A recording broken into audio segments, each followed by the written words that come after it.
Did you know that for this movie, the restaurant scene was shot once with live lobsters and once with fake lobsters? The lobster that Tom Hardy bites into was actually candy shell coated marshmallow filling with chocolate syrup.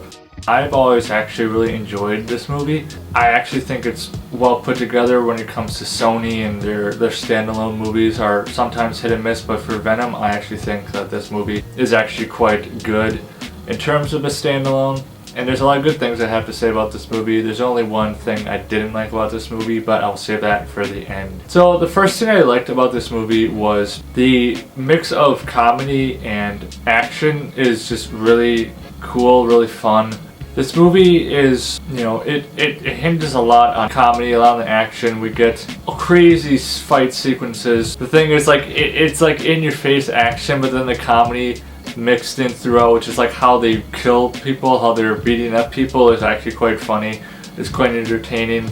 And it really solidifies this movie well, because this movie is, in a way, it is a comedy movie. I mean, I'm not super familiar with the comics, like how Venom and Eddie's relationship is, but for the most part they seem like a very comedic pair. It seems like more of a funny movie, but with a darker tone.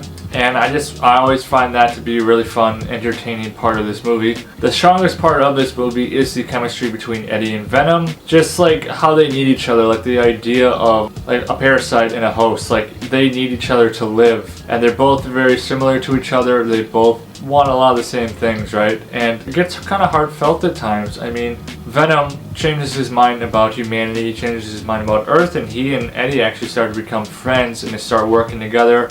And I actually think it's quite a beautiful relationship that they have. And of course there's there's really funny moments, because Venom's just like over the top, almost like stupid funny. Like he just does obscene things because he doesn't think like a human does. He just does funny out of pocket things. And then you got Eddie, who's trying to make up for the fact that he's got a parasite inside of him, and he doesn't want to sound crazy, but at the same time he's got to go along with Venom at times. And that just makes them a perfect bond, a perfect pair.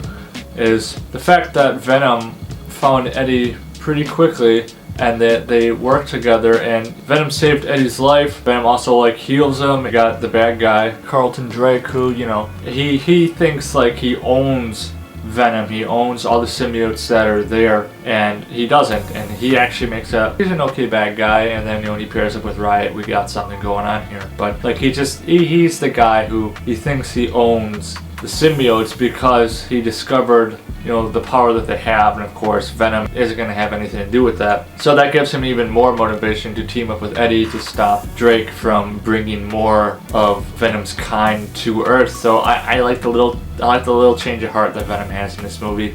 It just goes to show you this is like a buddy film, just good feels a lot of the times, but also just really, really funny times. And then just a quick little thing I liked about this movie is the treatment of Venom. So y'all remember Venom in Spider-Man 3, he was pretty bad. The design was pretty bad, but the overall idea of Venom, they just didn't understand it. Like they didn't understand that Venom is one person. Like the way he was talked about in Spider-Man 3, he was not described as one person, he was described as two people. That completely misses the point of Venom. He's supposed to be symbiotic, is one. So they definitely did a great job of just emphasizing on that point. But also just his design is a lot better. It's a lot cooler, a little scarier. Then I'd say the only thing I didn't like about this movie is I felt like the plot and the pacing in this movie was all over the place. It just felt like there were times in the movie there's a lull, there's not really much going on, and then we flip a switch and we're all of a sudden having these high-speed chases and people are shooting each other. And it kind of just seemed to go, we're over here, no we're over here, no we're over here. Like they didn't really do a good job of connecting all these different pieces. Then they fill it in with comedy and stuff. But I would have liked this movie to have more of a solid plot, more steady pacing, not the storyline going all over the place and kind of confusing viewers and kind of taking them out of the experience from time to time, just because it really was kind of whiplashy, it kind of jerks you around, and I don't, nobody likes that. People like consistency and a good pace that builds up to a great climax. And that was just the one thing that this movie was missing. But I love this movie. I think this is a great movie, and I'm really, really excited for Venom 3 coming out at the end of October. Can't wait for that. So for Venom, I'm going to give it a 7 out of 10 Mudflaps. And remember, leave me a thumbs up and drop in the comments below. Who is your favorite symbiote? See you next time.